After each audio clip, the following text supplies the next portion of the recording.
जिया कि मरण होगा।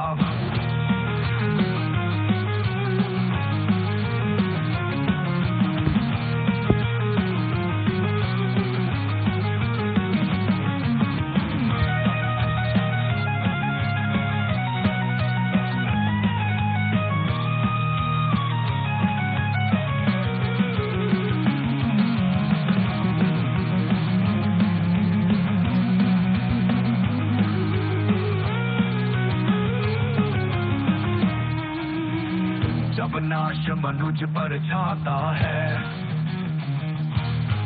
पहले विवेक मर जाता है।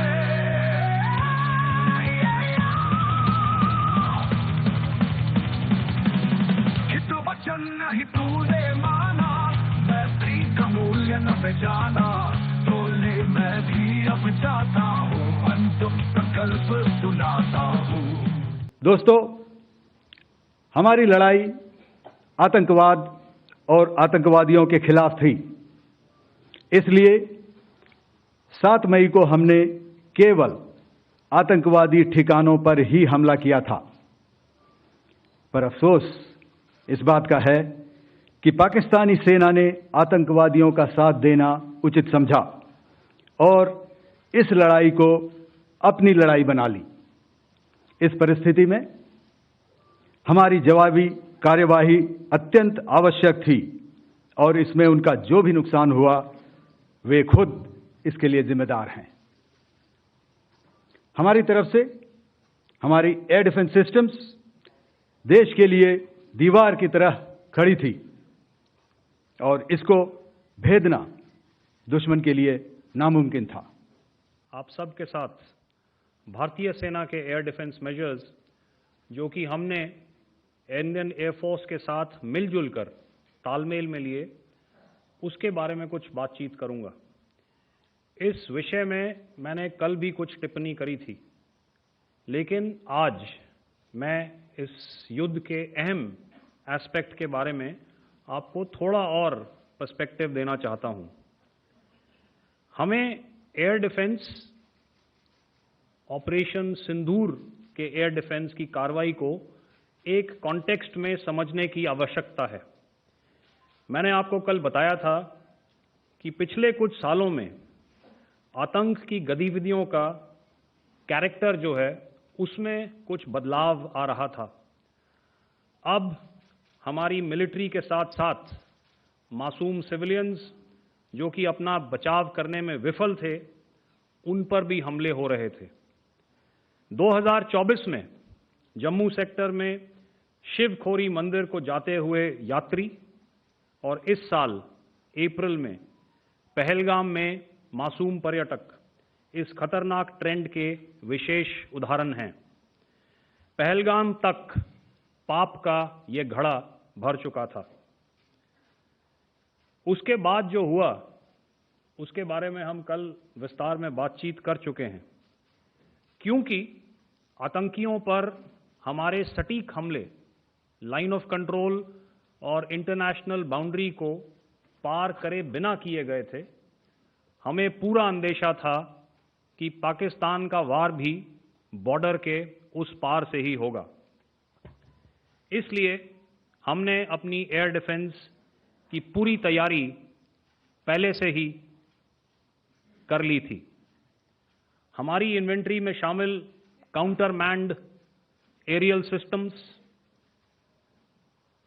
इलेक्ट्रॉनिक वॉरफेयर के साधन और एयर डिफेंस वेपन्स का इंडियन एयरफोर्स के इसी प्रकार के सिस्टम्स के साथ एक अनोखा मिश्रण किया गया।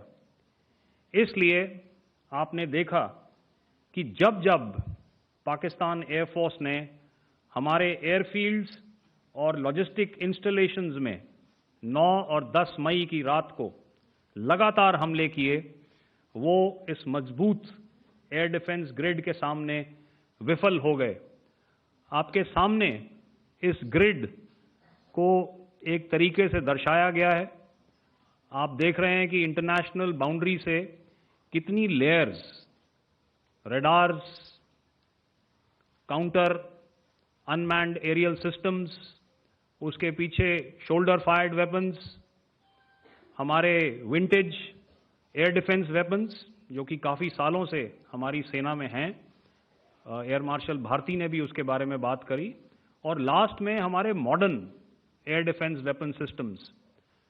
तो कोई मौका नहीं था कि पाकिस्तान एयरफोर्स ये मल्टी टियर डिफेंस को पार करके पीछे हमारी एयरफील्ड्स या लॉजिस्टिक इंस्टॉलेशंस को टारगेट कर पाए।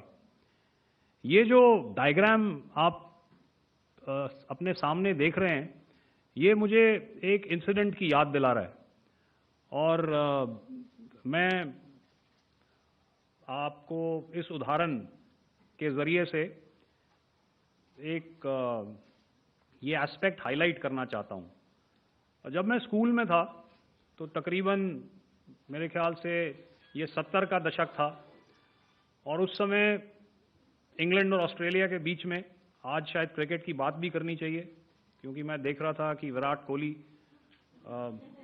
ने टेस्ट क्रिकेट से रिटायरमेंट ले ली। कई भारतीयों की तरह वो मेरे भी फेवरेट क्रिकेटर हैं।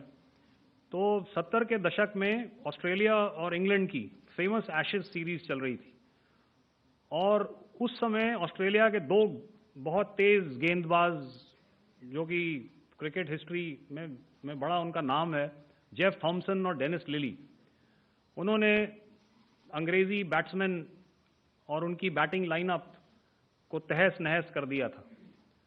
और ऑस्ट्रेलियंस ने उस समय एक कहावत निकाली थी, that from ashes to ashes and from dust to dust, if Thommo don't get here then Lillee surely must. और अगर आप इस लेयर को देखें तो आप समझ जाएंगे कि मैं आपको क्या बताने की कोशिश कर रहा हूं। तो अगर आप सारे सिस्टम्स को पार कर भी गए तो आपको फिर भी एयरफील्ड या लॉजिस्टिक इंस्टॉलेशन या जो भी चीज़ को आप टारगेट कर रहे हैं उसमें पहुंचने से पहले कोई ना कोई इस लेयर्ड ग्रिड का सिस्टम ज़रूर गिरा देगा। जो दुर्दशा कल आपने पाकिस्तान एयरफील्ड्स की देखी, और शायद आज भी एयर मार्शल भारती की प्रेजेंटेशन में, हमारी एयरफील्ड्स हर प्रकार से ऑपरेशनल हैं। यही नहीं, पाकिस्तान के ड्रोन्स और वेपनाइज्ड यूएवीज से की गई हमलावर कोशिशें भी इस ग्रिड के कारण नाकाम हुई, और जो बचे कुचे ड्रोन्स थे उन्हें हमारे शोल्डर फायर्ड हथियारों से मार गिराया गया। मैं यहां पर अपनी बॉर्डर सिक्योरिटी फोर्स की भी सराहना करना चाहता हूं। उनके डायरेक्टर जनरल साहब से लेकर बॉर्डर पर तैनात बीओपी पर पहरा देने वाले आखिरी जवान भी हमारे इस अभियान में बढ़ चढ़कर शामिल हुए और बहुत बहादुरी से उन्होंने हमारा साथ दिया। उनके काउंटर अनार्म्ड सिस्टम्स भी हमारे इस मल्टी टियर्ड एयर डिफेंस ग्रिड का हिस्सा थे, जिसके कारण पाकिस्तान की नापाक हरकतों का विनाश किया गया। आपने सुना ही होगा, जब हौसले बुलंद हों तो मंजिलें भी कदम चूमती हैं। We had a detailed brief on the successful joint operations that were carried out to destroy the terror infrastructure in Pakistan occupied Jammu and Kashmir, as well as in Pakistan itself. We also iterated that our fight was with terrorists and their support infrastructure, and not with Pakistan military. However, it is a pity that the Pakistan military chose to intervene and bat for the terrorists, which compelled us to respond in kind. दोस्तों, हमारी लड़ाई आतंकवाद और आतंकवादियों के खिलाफ थी। इसलिए 7 मई को हमने केवल आतंकवादी ठिकानों पर ही हमला किया था। पर अफसोस इस बात का है कि पाकिस्तानी सेना ने आतंकवादियों का साथ देना उचित समझा और इस लड़ाई को अपनी लड़ाई बना ली।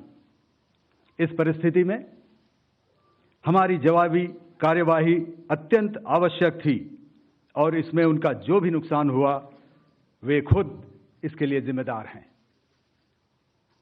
हमारी तरफ से हमारी एयर डिफेंस सिस्टम्स देश के लिए दीवार की तरह खड़ी थी और इसको भेदना दुश्मन के लिए नामुमकिन था।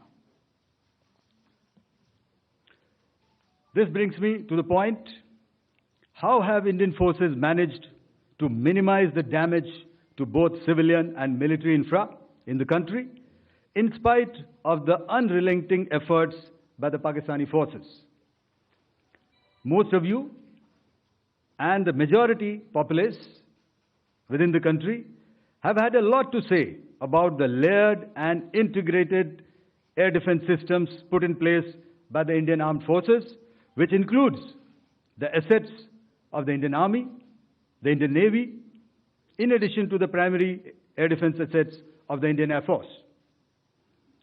As you all are well aware, this robust AD system comprises of a large variety of multi-layered AD sensors and weapon systems, from point defense weapons like the low-level air defense guns, shoulder-fired manpads, and short-range surface-to-air missiles or SAMs, to area defense weapons like the air defense fighters and longer-range surface-to-air missiles within our inventory. Additionally, the numerous waves of drones and unmanned combat aerial vehicles employed by Pakistan were also thwarted by the indigenously developed soft and hard kill counter-US systems and the well-trained Indian air defense personnel. All this was brought together as an efficient and effective AD environment by the Integrated Air Command and Control System, or the ISCCS, of the Indian Air Force, which accords us the net-centric operational capability which is vital to modern days warfighting. While much has been said and written about the newer systems, I would like to place on record the performance and efficacy demonstrated by even the older battle-proven AD systems like the Pechora, the OSA AK, and the LLAD guns in countering the Pakistani threat vectors in the current operations. They were all modern generations, but these battle-proven systems stood the test of time and took them on head-on. Another highlight has been the stellar performance of the indigenous air defense weapon system like the Akash system. Here, ladies and gentlemen, I would like to mention that putting together and operationalization of this potent AD environment has been possible over the last decade due to unwavering budgetary and policy support provided by the Government of India in acquiring state-of-the-art equipment and weapon systems. Some of the results achieved in countering the enemy threat vectors over the last week are now being shown on the screen. Shown on the screen is the probable enemy PL-15 missile, which is of Chinese origin.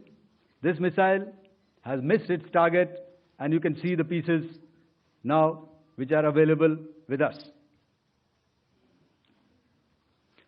Another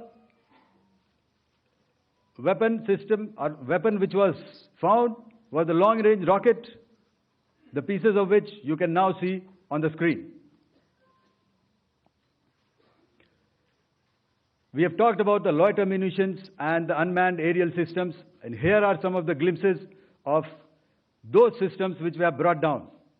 To your right, with the right undercarriage or the wheel, you can see is the Yeeha system, which is of Chinese origin with Pakistan. You can see some quadcopters, and you can see one odd Sonka drone hanging by the wire. All these have been brought down by our trained crew and air defense systems. As far as our offensive actions are concerned, yesterday I had already shared some details about the targets engaged by the Indian Air Force. The composite picture of the Indian Air Force targeting so far is now shown on the screen. As you can see, we have targeted the length and breadth of the adversary. I'm sure most of you would have already seen the effect of these strikes on ground, courtesy the large number of videos and photographs being circulated in the media. A few representative examples from the open source are now being shown to you on the screen. In fact, two of them. This is the strike on the Noor Khan Air Base. And you can see the effect. I'm sure most of you have seen the video. I have also picked it up from your sources only. And this is the aftermath of our strike at Rahim Yar Khan Air Base. You can see the massive crater that it has left on its runway. And you can see the pinpoint accuracy of our weapons.